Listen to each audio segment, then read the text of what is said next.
या ठिकाणी वानरसेना भोजन करून हे पोट भरून गेलेले आहे आणि आता या ठिकाणी यांना सर्व बटाटे, केळी, शेंगा, कलिंगड हे सर्व पदार्थ त्यांना दिलेले आहे. या ठिकाणी वानरसेना या बादलीमध्ये पाणी आहे आणि हे सोमवारी हे वडाचं झाड या ठिकाणी पडलेलं आहे. काय तर या ठिकाणी ही दैवी झाड असल्यामुळं कधी कोणाची हानी झालेली नाही आणि कुठलाही जीवहानी या ठिकाणी झालेली नाही. काय आणि हे झाड पडताना रस्त्याच्या कडेला पडणारे झाड हा निसर्गाला साथ देतो आणि प्राणीमात्रांना साथ देतो. तर हे मारुतीरायांनी संकट सर्वांचं हे दूर केलेलं आहे. तर जेवण शिंदे या झाडाखाली 365 दिवस ते 64 दिवस अखंड सेवा करत असतात या ठिकाणी. पण हे इथं गाड्यांचे ॲक्सिडेंट झाले काय भरपूर, पण कधी कुणाची हानी झाली नाही आणि कधी कुणाला असं जीवहानी झाली नाही. थोडाफार गाडी पडलेले आहेत, लायनर त्यांचे पकडल्यामुळं काही लोक इथं पडलेले आहेत, त्यांना सिव्हिलला पाठवलेलं आहे, त्यांना पाणीसुद्धा पाजलेलं आहे या ठिकाणी. असे भरपूर हे पण आज हे फार मोठं सोमवारच्या दिवशी हे संकट आलेलं हे मारुतीरायांनी हे संकट दूर केलं. तर हे वानरसेना हे साक्षात मारुती बजरंगबली यांचा अवतार आहेत आणि हे कुठल्याही भक्ताला हे संकटाला उभे राहतात. कितीही मोठं संकट येऊ द्या पण हे मारुतीराया ते दूर करतात.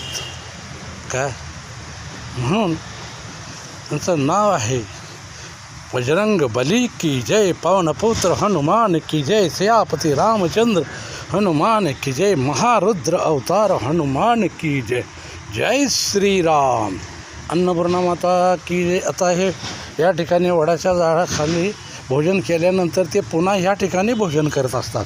म्हणून त्यांचं हे 3-4 वेळा भोजन करतात आणि त्यांचं हे अन्न जिरत असते. काय त्याच्यामुळं आपलं अन्न जिरत नाही, पण यांचं एक जंप मारले, उड्या मारल्या, व्यायाम भरपूर असल्यामुळं अन्न यांचं जिरलं जातं.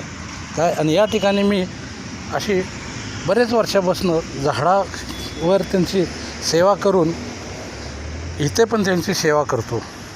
दोन्ही ठिकाणी यांची सोय इथे पण केलेली आहे. म्हणून हे इथं येऊन संध्याकाळी 10 वाजू द्या रातच्या तरी ते भोजन करून काय ते जातात पुन्हा त्या झाडाखाली रेल्वे स्टेशनच्या तिकडे आणि त्यांच्या टायमिंगला, माझ्या टायमिंगला, वेळेला ते या ठिकाणी येतात.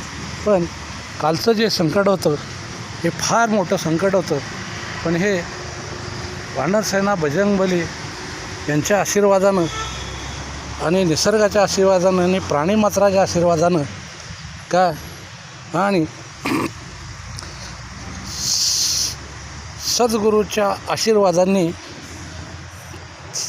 तर हे संकट मोचनच हे संकट दूर करतात. पण हे वानरसेनेचा इतिहास फार खोल आहे. भले लोकांना मी पाहिलेलं आहे, पण ह्याचा इतिहास कळलेला नाही कुणाला. काय तर हे जेवण शिंदे, राजगणी, महाबळेश्वर ज्या ज्या ठिकाणी जातात तर ह्यांची पहिल्यांदा भोजनाची सोय करून इथे त्यांच्यासाठी खाद्यपदार्थ ठेवून जातात. कारण का तिकडून यायला मला 10 वाजता टायमिंग आहे. तर पण मी त्यांची सेवा आणि माझ्यातनं कधी हा नियम चुकत नाही. इथं पाण्याची सोय आहे, वडाच्या झाडाखाली बाटली ठेवलेली आहे, इथं पण पाण्याची सोय आहे त्यांना. आणि या ठिकाणी सर्व भोजन त्यांनी केल्यानंतर पुन्हा जेवढं मी पदार्थ आहे ते सगळे इथं ठेवतो आणि ते पुन्हा त्यांना भूक लागते, सारखी भूक लागते त्यांना, हळूहळू तर ते भोजन करत असतात. काय आणि ही सेवा समाजाला कळलेलीच नाही आहे. खायला चारणं म्हणजे काय, भरवणं म्हणजे काय आणि भोजन म्हणजे काय हाच फरक समाजाला कळलेला नाही. जय श्रीराम, जय हनुमान, जय शनी स्वामी.